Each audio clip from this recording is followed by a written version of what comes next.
Welcome to How Smart Business Owners Leverage Business Credit Cards. My name is Paula Whittekind. I am the training manager for the Arizona SBDC network. We're glad all of you have joined us today for our topic. We had quite a few registered, so we're excited to hear that seems to be the hot topic of the day. Before I turn over to our guest speaker, I do want to provide, before I do that, just a reminder, if you have questions, please put them in the Q&A. And Esmeralda Estrada is going to act as host and keep an eye on your questions. So let's get started. For those who are new to the Small Business Development Center, I want to just provide a quick overview of the services that we offer and who we service.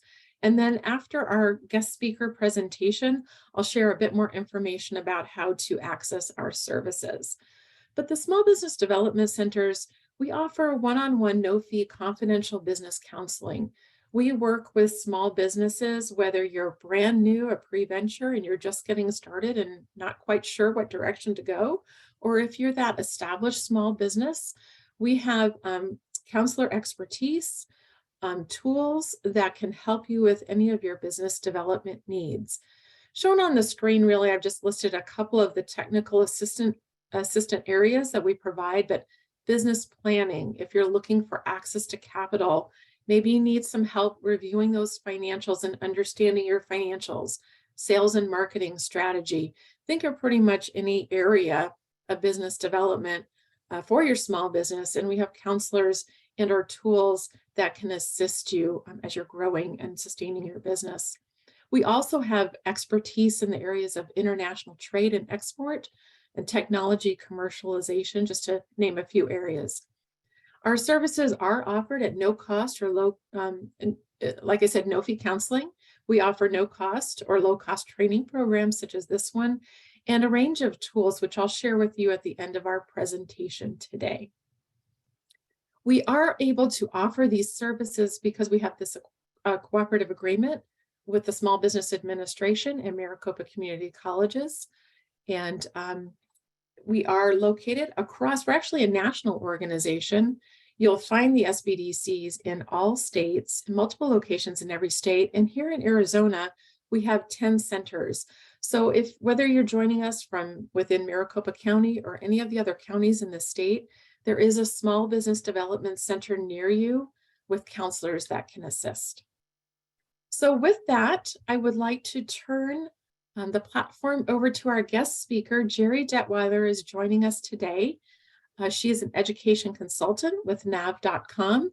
She brings a very long list of expertise and experience, not only in business credit, but personal credit. So Gerri, I'd like to turn it over to you. I will stop sharing and allow you to share your presentation. And we're so glad that you're able to join us again today.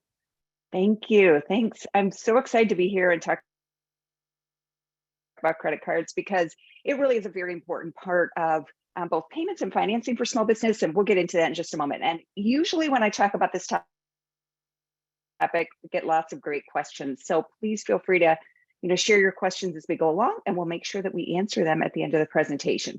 So here's what we're going to talk about today. First, we're going to talk about some of the reasons why we're even talking about business credit cards. And some of the benefits. We're going to talk about some of the credit considerations. How do you qualify? What are the different qualification criteria? Help you choose what credit cards might be right. And then really focus on some practical tips to help you avoid some pitfalls that you could run into as a business owner with business credit cards. Before we delve in too much, I do want to lay the landscape a little bit and talk about the difference between what are known as corporate cards versus small business credit cards. So in the small business credit card issuing world, if you were to go to a major issuer, your Amex or Chase or Bank of America, Wells Fargo, those types of issuers, generally, they have cards that fall into two buckets. One is the small business credit card, which is available to a variety of small businesses, as we'll talk about, including independent contractors and freelancers. And then you have the corporate card. And in that environment, the corporate card is for businesses that are pretty large. So usually maybe $5 to $10 million in annual revenue, maybe 100+ employees. What's happened in the past few years is that there have been some new types of credit cards that have been created. They're often referred to as fintech or challenger cards, and those may straddle the line between corporate card and small business card in the sense that they may be a corporate card in that there's no personal guarantee from the owner, but they also may require larger revenues than, say, a typical small business credit card, which we'll get into. So the biggest difference, I think, that you're going to find is going to be, how is the decision made, and is the owner personally liable for any debts of the business? And with corporate cards, typically there's no personal guarantee, and they're looking at the business itself to qualify. Whereas with most of the small business credit cards offered by the major issuers, they do require a personal guarantee. And as we'll talk about in a moment under qualifications, they're going to really base the decision based on a variety of factors that include your personal credit. So why are we even talking about business credit cards? Like, what are some of the benefits? Well, certainly they're the most safe payment method out there. There is nothing else that comes close. The small business credit cards are covered by a federal law, the Truth in Lending Act. And when it comes to fraud in particular, the maximum liability if a card is used fraudulent is $50. And most issuers, if you've ever experienced this, if you've ever had a charge put on a credit card that you didn't make, they don't even require you to pay that, because they usually have zero liability voluntarily. So it's really a very, very safe way to pay. They can offer lots of perks and rewards. And at the essence, most small business credit cards are a line of credit. So behind that payment tool is a line of credit that you can borrow against as you need. And again, we'll talk about that in a little bit more depth in just a moment. So when we touch on the fraud protection, as I mentioned, the maximum liability for fraudulent purchases is $50. Now, I do have to warn you that if you give your card, and this is true whether it's a personal card or a business card, if you give it to someone to use, let's say you hand it to your employee and say, please go to Staples and buy this, buy some paper, copy paper, whatever. Once you authorize them to use it, they're authorized to use it. And if they go out and spend it on something else, that's not considered unauthorized use. That's the same as if you, gave it to your, your roommate or your friend and said, oh yeah, you can put on my credit card, I want to earn the rewards. And then they went and spent something else. Once you authorize the use, you're authorizing the use. So it's no longer fraudulent. So that's important to remember. Now, credit cards also offer really tremendous perks and rewards. And in the small business arena in particular, issuers really want you as a customer. They want to issue small business credit cards. Often they have excellent cash back and maybe even higher levels than what you'll see on the personal card, because they know that business owners on average spend more than consumers. There might be travel rewards. And a lot of cards these days are still offering welcome offers where you can, I just got a new business credit card where I got a bunch of miles on an airline that I'm planning to fly in December. And I was able to use those miles to get a great ticket to Europe. And so there's lots of these types of offers that are available as well. Now, we did mention that credit cards equal a line of credit. And as a line of credit, this allows you to borrow when your business needs to borrow and then pay back either a small amount or pay it back in full. Now, we're going to talk later about making sure you try to avoid getting in over your head. But I do think it's worth mentioning that in particular, the line of credit with a credit card is one of the easiest for most business owners to qualify for. Other types of lines of credit, like if you were to go to your bank and try to get a business line of credit, there would probably be a more in-depth application process than there would be with a credit card, which is one of the reasons why they're so popular. And of course, it's also a reason why they can be risky, because it's easy to get a credit card. So a couple of things to consider: even though interest rates have been going up, issuers generally have been not really pulling back yet on business credit cards. We did see them pull back significantly during the pandemic. Around March of 2020, issuers just stopped, marketing. They might have, you could still go to their website and maybe apply, but you might not get as much credit as you used to. We really haven't seen that yet, despite all the talk about, potential recession and inflation. So there are still low rate credit card offers out there and low rate balance transfers, including 0% lines of credit. So you may be able to access a 0% line of credit either as a balance transfer or new purchases for anywhere from a year to 18 months on a credit card. And that's the first year to 18 months after you get the card. So that may be one option that you can certainly check out and consider if you're looking for that type of financing. Now, what I get a lot of questions about is the credit component of business credit cards. And one of the advantages of there's a credit advantage to business credit cards, and that is that many of these cards do not report to your personal credit unless you don't pay them. So unless you default, it will not show up on your personal credit. So the first link you see there is an article that I wrote about which issuers report to personal credit. And this can help you keep that off your personal credit. We'll talk about that, why that's maybe an advantage in a moment. The second link is the link to which issuers report to business credit, because most business credit cards do report to business credit reports. And as a result, if you manage them well, can help you build business credit. So this can be a tool for building business credit for your business as well. And so those two articles will help you understand how they may impact your credit reports.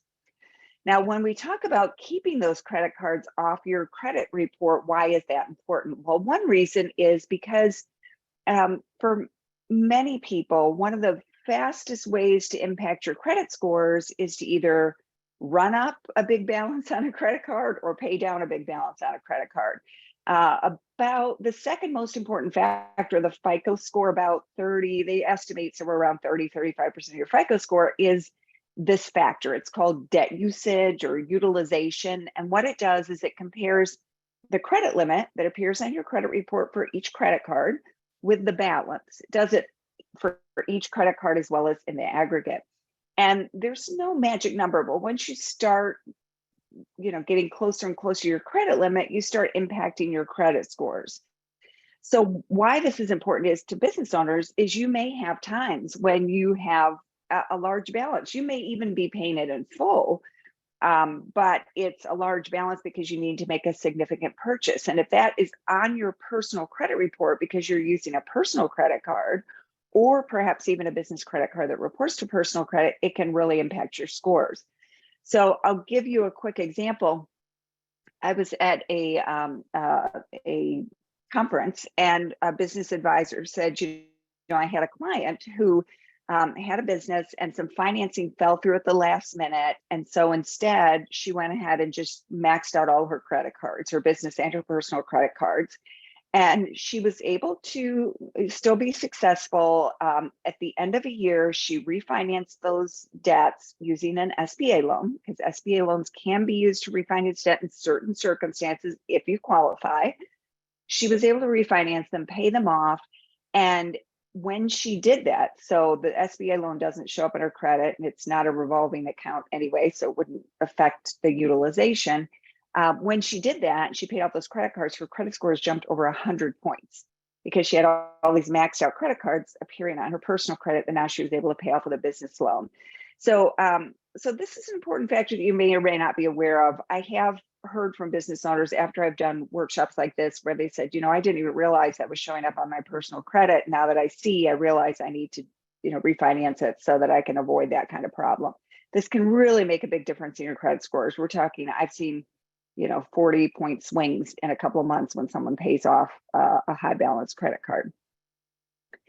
So how do you qualify for a small business credit card? This is often confusing and it's not very apparent to most business owners.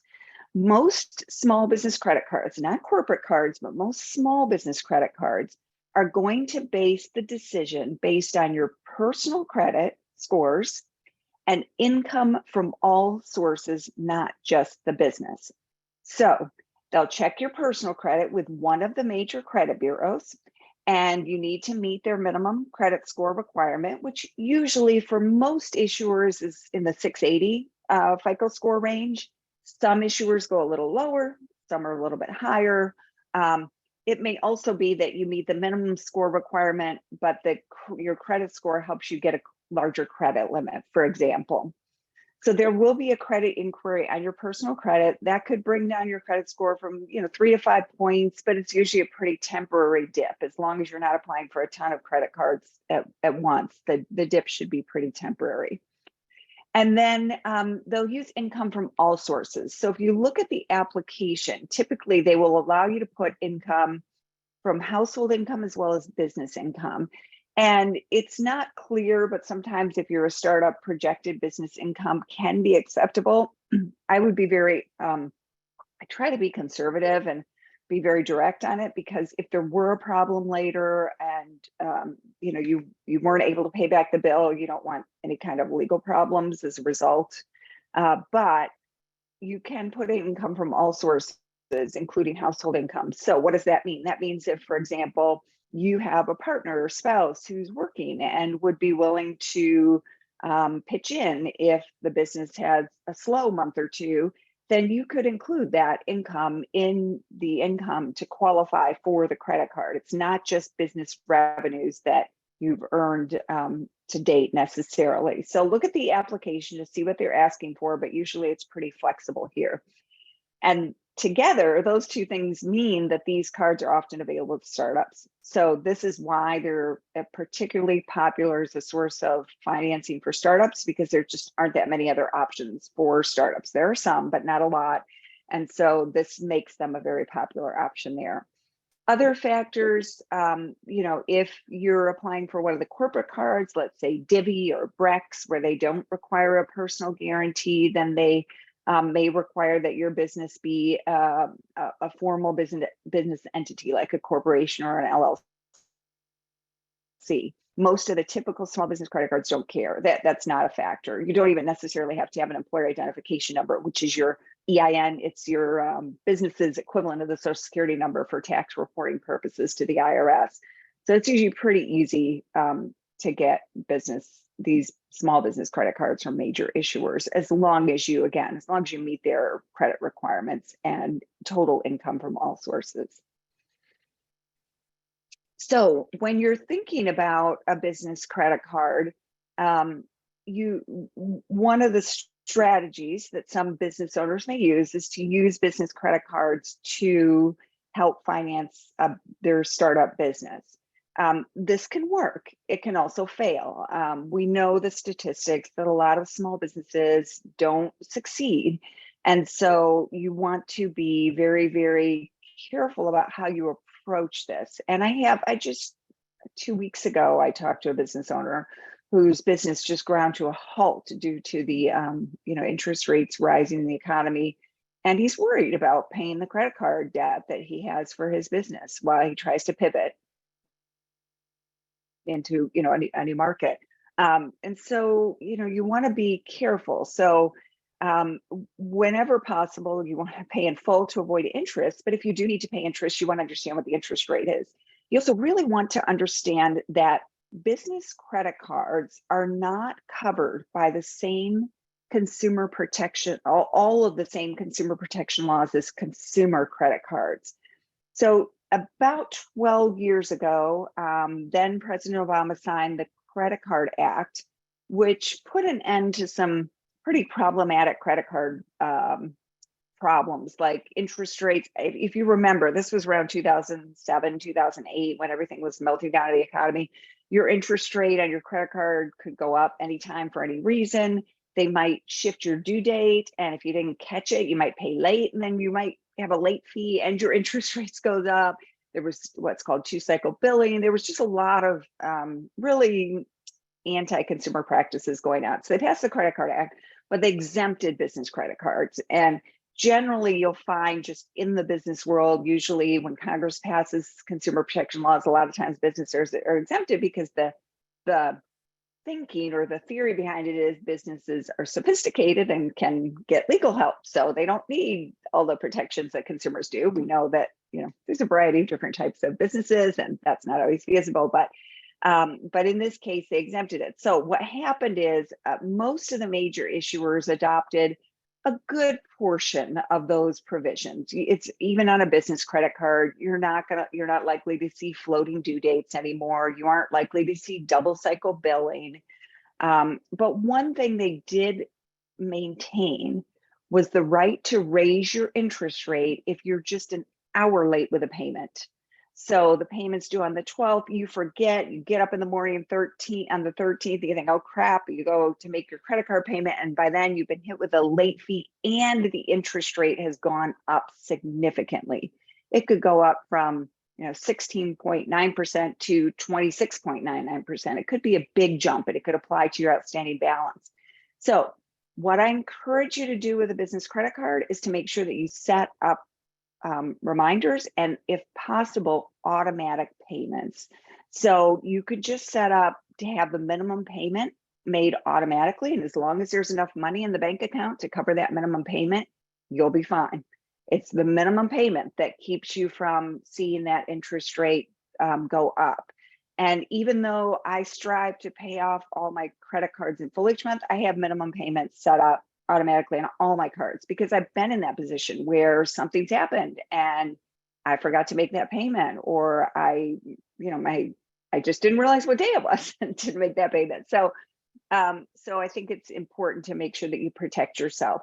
Many credit cards also now let you set up reminders and alerts so you can see if there's unusual purchases and things like that. Just be smart about that, because if you get so many reminders, you may just not pay attention to them. So you want to pick the ones that really mean something to you. So maybe it's a purchase over $500 for your business, or maybe it's that, your payment was due, etc. But those reminders and alerts can be very, very helpful. I highly recommend you only use it for business purchases. Now, if you have formed an LLC or an S or C Corp, so you have a formal business entity, this is especially important for you. If you're mixing business and personal purchases on a credit card, or you're using a personal card, sometimes for personal purchase, sometimes a business, or vice versa, your business card, that could actually end up jeopardizing the asset protection benefits that you have as a formal business entity. I'm not an attorney, but my book, Finding Your Own Business, I wrote with a small business attorney, Garrett Sutton, and he's pretty adamant about this. And my accountant even will say this: don't mix them up. So when you form an LLC or S Corp or a C Corp, make sure you get a business credit card, or designate a credit card that you only use for business purchases and keep that separate. But business credit card is best, just to maintain the continuity of that, that relationship that you set. I should also mention too here that if you're using a business debit card, those are not protected under federal law against fraudulent use at all. So your personal debit card is covered by the Electronic Funds Transfer Act. Your business debit card is not. So it's really voluntary on the part of your issuer how they're going to resolve fraudulent use of a business debit card. So find out what their procedures are. Make sure you set up alerts. Be very, very careful. I interviewed a business owner. She used her business card at a gas pump. And she went out with her client. She was doing events, and she went out with her client and spent the day, and her phone started blowing up, but she didn't pay attention because she was with her client trying to show them the venues, etc. And by the time she checked, thousands of dollars had been wiped out of her business debit account, or business checking account, using her business debit card. There was a skimmer attached to the gas pump. And to make it worse, it took her about 3 months to get that money back, because there's no requirement that they make you whole in a certain period of time. So it's not to say don't use a business debit card, but if you do, talk to your issuer, find out what the procedures are, and then set up those alerts and pay attention so that the money doesn't come out that you need to pay your bills. Be very careful when giving cards to others. So if you are going to give cards to employees or a contractor or whatever it may be, make sure you understand that once you do that, you're liable for their purchases. I got a call once from a business owner who had given his employees cards to fill up the tank in their vehicles before they went out. I think it was a landscaping business, if I recall correctly, went out for the day. And one day he had an employee who went out and charged about $2,000. It wasn't on fuel and never came back to work. And he said, well, this is fraudulent use. I shouldn't have to pay it. But because he had authorized the employee to use it, it was no longer considered fraudulent use. Many of the small business credit cards now do have a variety of controls for employees where you can set individual limits. You might be able to designate which merchant codes. So for example, that in that case, it could be fuel places only where they could use the card. A little bit hard to do a lot of damage with a card. You can only use a gas pump.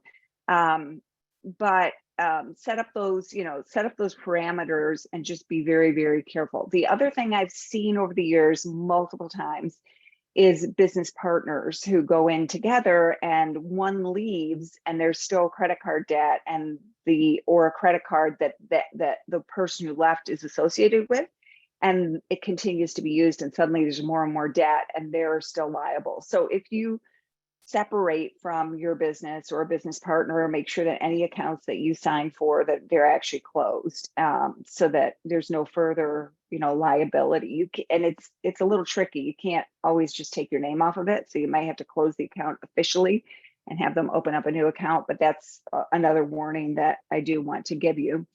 And then review your terms and the rewards that you're getting each year, because better offers may be out there. You may have changes in your spending habits, especially when you're new. You may not know where you're going to spend the most. And a lot of these cards will offer bonus, cash back or bonus rewards points for certain categories. And if you're not sure what those categories are when you start out, you might be missing out on some really good rewards. So I would recommend you do that annually and see if that card is still a fit for you, so you can choose the right card. All right. I am a guest of this SBDC presentation. I am a consultant with NAB. I was an employee there for many years, and I will mention NAB's resources, but of course you are not obligated to use any of these resources, and your SBDC and the SBA does not endorse third-party services. So these are here if they're helpful to you, great. If not, no worries. So NAB does have a very large business credit card marketplace. I think it's the largest one right now on the internet. And because when you sign up with NAB, you get to check your personal credit, your business credit. There's a lot of information there that is used to match you to credit cards. It's not sold to credit card companies or lenders, but it shows you credit cards based on ones that are a good fit based on your data. So that may be something you want to check out when you're deciding what credit card might be a fit for you. And if you do decide to check it out, if you go to nab.com/SBDC, that just tracks for us that you're working with your SBDC, which we think is a great thing, and we'll do our best to respect that relationship. But we really, really encourage you to take advantage of the SBDC resources, because we can see it even on our end when we talk to business owners who are working with their SBDC, that they're in a much better position to make smarter decisions about how they handle different parts of their business because they're getting expert help on it. All right, so that's what I wanted to share about business credit cards, and I would be happy to answer some questions. All right, Gerri, we did get a few questions. General question, and please ignore if answered later on. So if you don't require a credit card for any business needs and are able to fund your startup, should you still try and get a credit card just to build your credit? That's a great question. So should you get a business credit card to build your credit?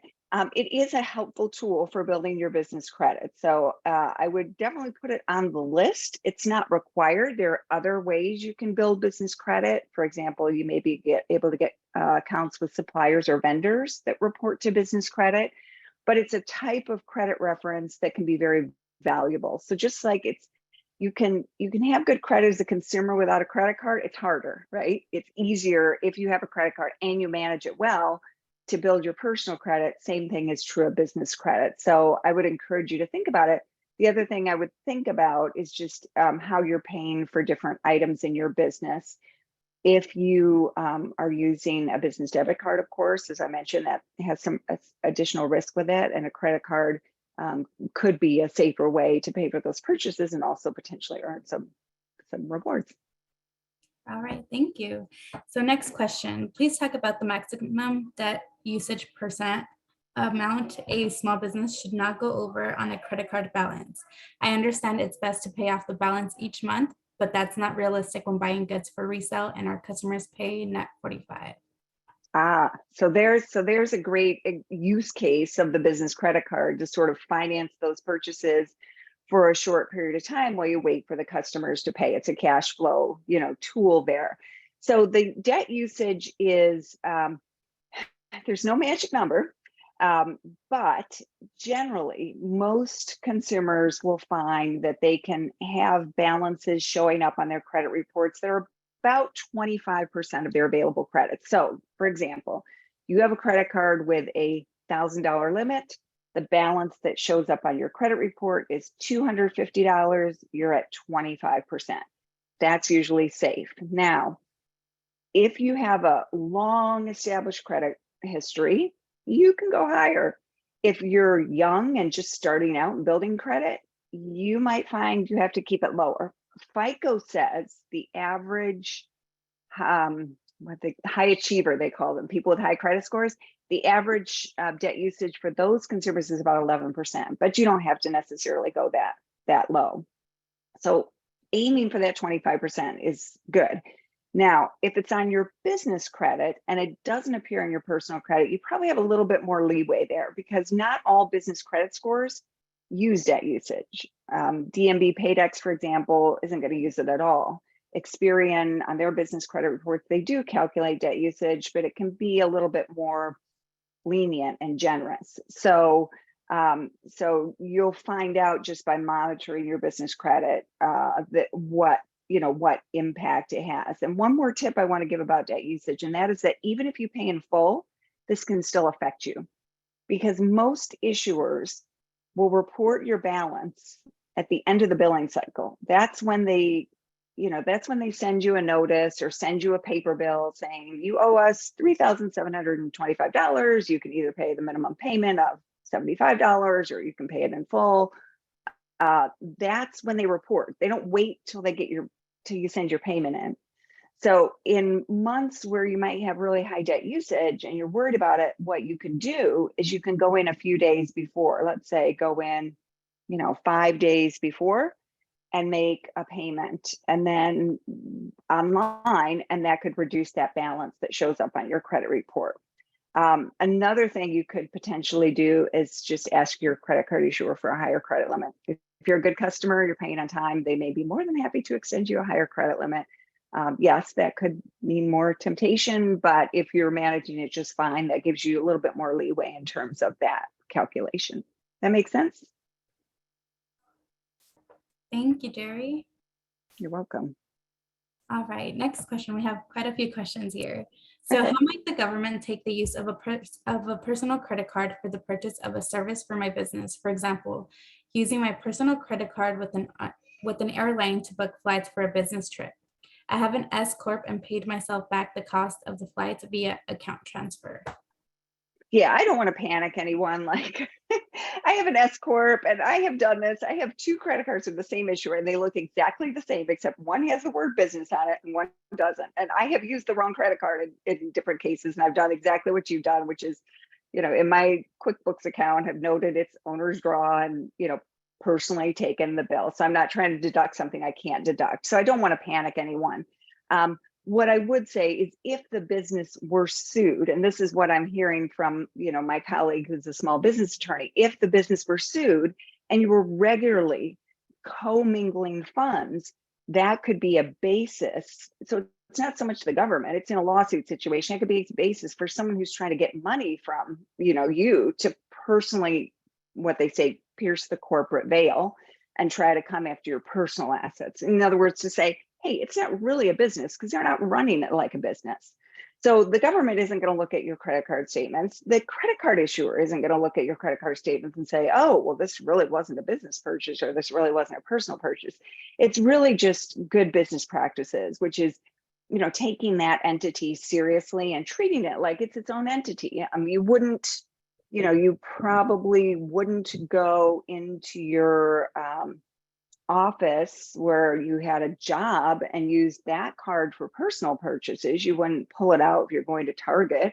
So you do the same thing for your business. But at the same time, there are plenty of businesses where employees will have to make a purchase on a personal card and then they'll expense it to the business and they get reimbursed, and that works out fine too. I'm just trying to give you a general sense that overall the best practice is to use business bank accounts and business credit cards for business purchases and personal ones for purchase. Now, if you cannot qualify for a business credit card and you're going to use a personal card, then my recommendation is just use that strictly for the business. Like don't mix purchases on the same card. If nothing else, it's going to be hard when you go to do your taxes and you're trying to remember, oh, was this a personal purchase? Did I buy school supplies at Office Depot, or was it office supplies? I don't remember. So if you're going to do that because you can't qualify for a business credit card, then I would say just use a designated personal credit card for those business purchases. And then when you can, move over to getting a business credit card. Awesome, thank you. All right, next question. When we call and ask for new terms, how soon after opening the card can we do so? And assuming we've paid everything well and on time, ask for new terms with probable chance of success. What would you consider a normal ask versus an over ask? And should we call every 6 months, 12 months, or how often?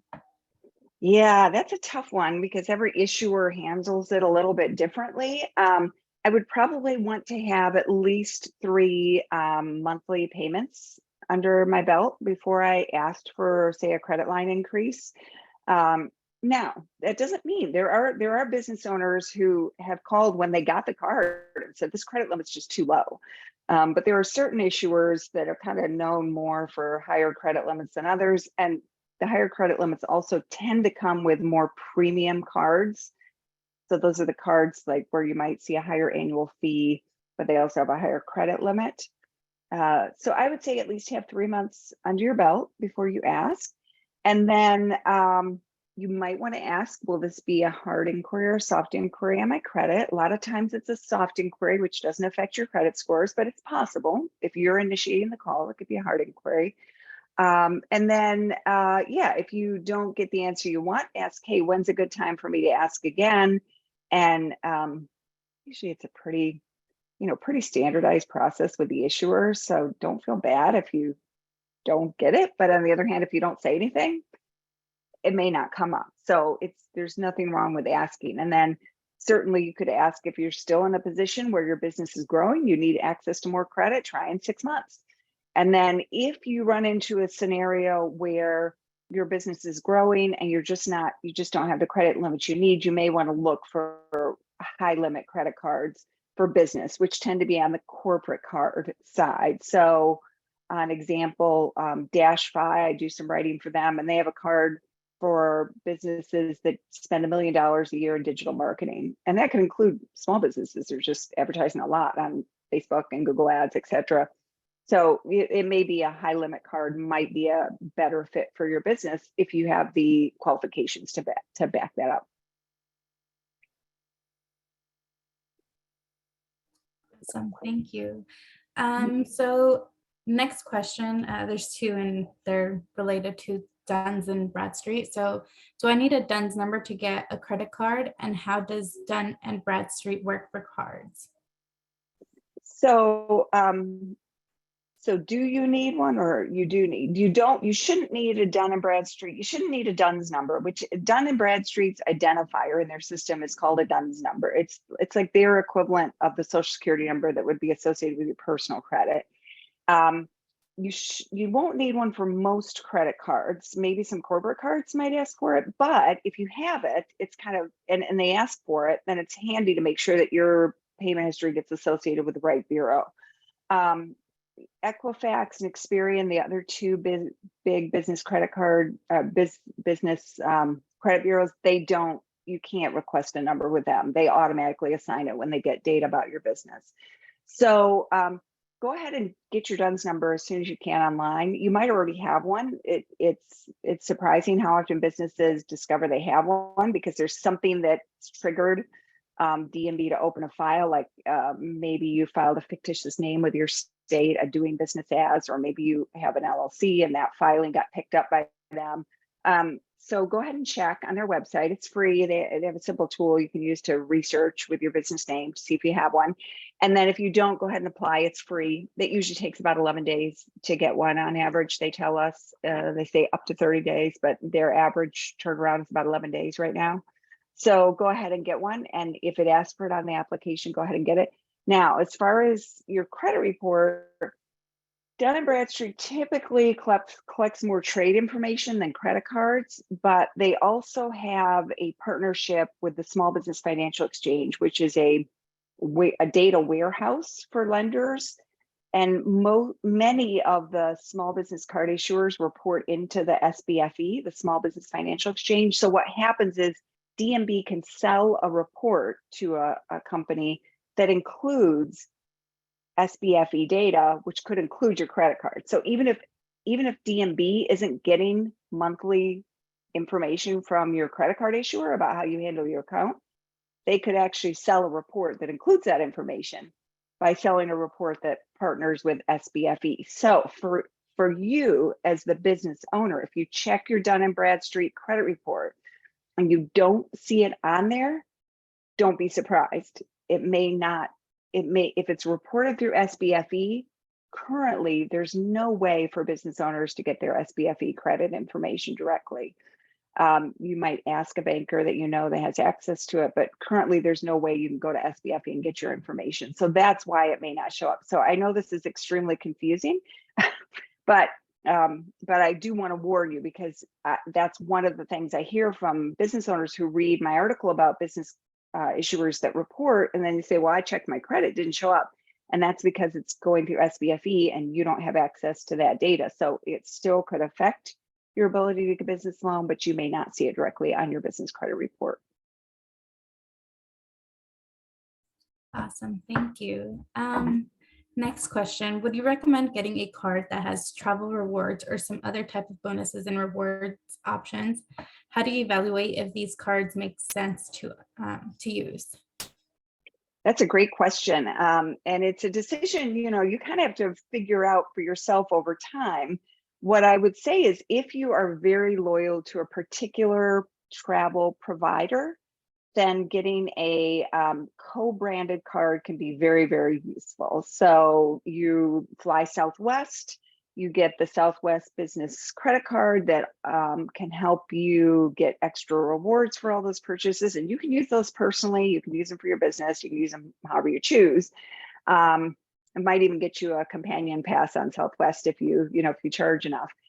If you aren't, then, and you still want travel rewards, then popular cards for that would be Capital One has the Venture X card, and Chase has Chase Freedom and Chase Sapphire accounts, which are very good for general travel rewards if you're not loyal to a particular provider.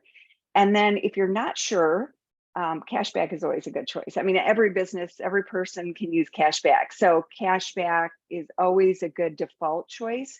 And most of the travel reward issuers also have an option to take your rewards as cash. It just may not be as lucrative as a cashback specific card where you might get more cash back. And so it kind of depends on how you think about using those rewards. I love to travel, so my cards are always travel rewards cards, but not everyone has the time or interest in that. And so they may choose a cashback card just to make sure they're maximizing the cashback rewards. Awesome, thank you. Next question, would you suggest using your business credit card like a debit card, paying it off in full each month? You can, absolutely. And I actually know a business owner who he had credit card debt in the past. So what he does is he goes in every day and pays it off like a debit card because he doesn't want to risk the fact that he would get into credit card debt again. You have to check with your issuer to see how many online payments they allow you to make. But there's nothing wrong with, for example, going in every week, reviewing what you purchased and paying it off. And that can reduce the debt that gets reported on your credit report, and also make sure you're aware of any new charges so you can catch any problems quickly and keep that, keep that debt utilization down and avoid interest charges. So yeah. Okay, thank you. All right, so the next one's pretty long. Okay. I'm about to launch a service business that's fully online and may in later 2023 start an e-commerce store. The thing is that I have plans to relocate myself to outside the US early 2023, and I have no brick and mortar. Would this residential move abroad make my online business, which would nearly make all its income from the US customers across many states, still be able to get business credit cards? Do you know of any business credit card issuers that tend to digital nomad small business owners? This is a great question. I'm in the same boat. I'm heading to Europe at the end of the year for an indefinite period of time. So I know exactly what you're talking about. So here's my two recommendations. One is you do want to establish a US address. So that could be a trusted, friend or family member. You're going to need a US address. There's just no way around that. Even if you have like a mailbox service, which I do have. I also have a friend who, will accept mail for me when I need it when I'm traveling. And that would be something like, your credit card, because otherwise you're trying to send the credit card to you elsewhere. So what I would suggest is you establish those addresses and make sure you update everything at least 3 months before. And then I would get credit cards before you go so that there's no unusual, activity. And that way also you can get the physical card, and you can save it in your wallet or whatever, your Google Wallet or Apple Pay or whatever. Also have a physical card for travel.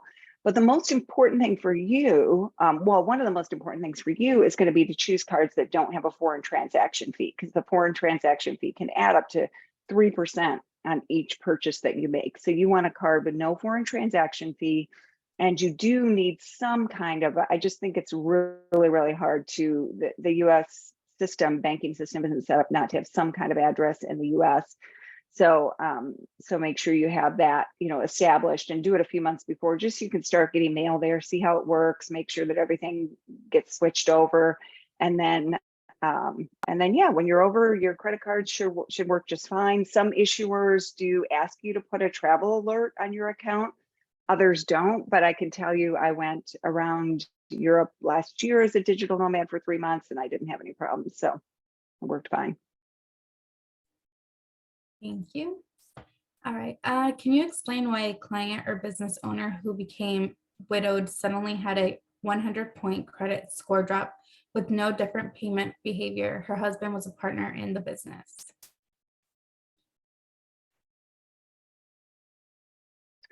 I don't know. I'd have to think about that. I'll throw my email into the chat, and maybe you can reach out to me. I think I'd have to know a little bit more to understand why. I don't know the answer, unless the card got closed or something, but that shouldn't even be 100.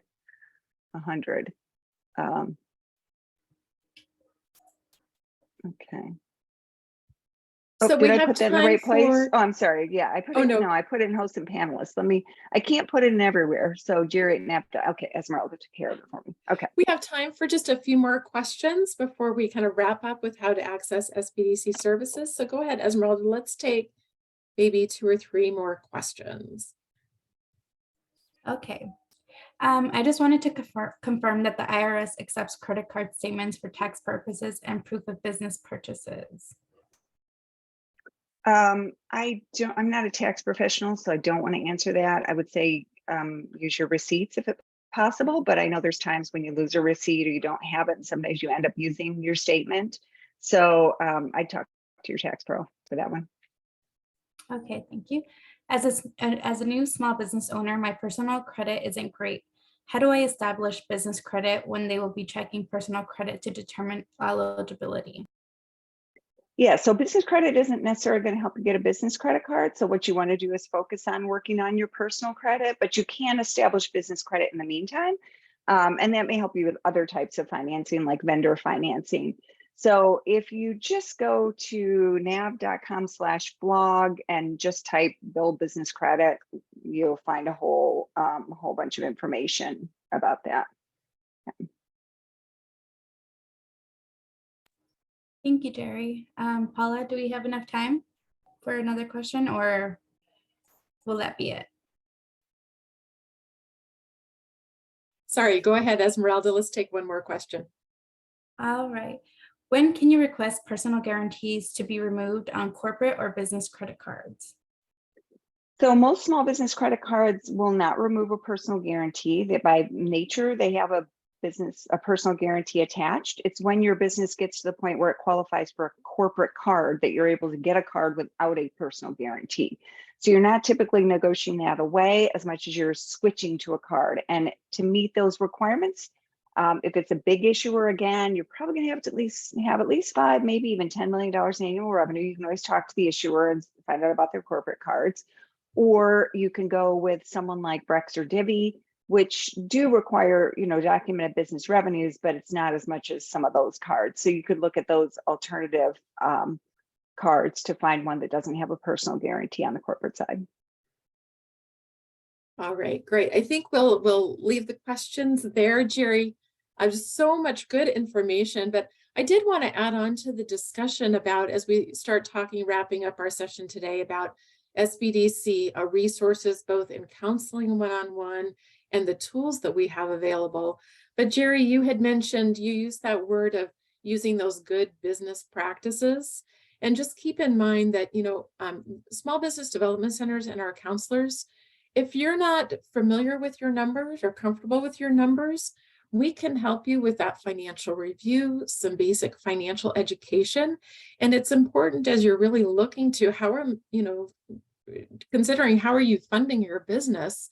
What does that look like? What is your funding strategy? How do credit cards play into that versus other types of funding options? So it's really important to put that strategy and have that plan in place, understand your financials so that you're making the right decisions and you're not getting yourself into some hot water down the road because you've kind of misused or selected the wrong types of funding sources.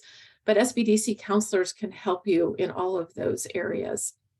In addition to that, what you're seeing on the screen are just some of the tools that we have available for our clients at no fee. So if you're looking to develop that business plan, we have our live plan tool, our growth wheel tool for business development. We have access to some great industry resources, IBIS World, Vertical IQ, Profit Sense with financial information, financial benchmarking data, industry data, as you're planning maybe your new business or as an established business owner, some great information as you're planning ahead for the next year. So if you are interested in our resources and our counseling services, it's very easy to access us. You just go to our website listed there, azsbdc.net, and complete a request for counseling form. As I mentioned, we have 10 centers across Arizona, so you will be able to find an SBDC center close to your location. So I encourage you to please check us out online. And then I know there was one question about, will you have access to this presentation? Yes, the presentation will be available up on YouTube. So you will be able to go back all the way through all the great information that Gerri shared with you today. And then if you are looking for additional trainings, we have many more offerings coming. We're planning ahead for 2023. So make sure you visit our training site often for all the different offerings coming up to the end of the year and also next year. And with that, Esmeralda, do you want to close it out with just a comment about the evaluation and what they'll receive after the webinar today? Yeah, so you will receive the presentation today, the recording, and a PDF of the slide deck. And within 24 hours, you're going to be receiving an evaluation. If you could please answer those, it would help us to help you for future presentations. Again, thank you all so much for joining us today. And thank you, Gerri, again for joining us and sharing your wealth of expertise about the business credit and just even personal credit topic. Yeah, my pleasure. And anybody who didn't get their question answered, you feel free to email me. All right. Thank you, everyone. Bye. Bye-bye.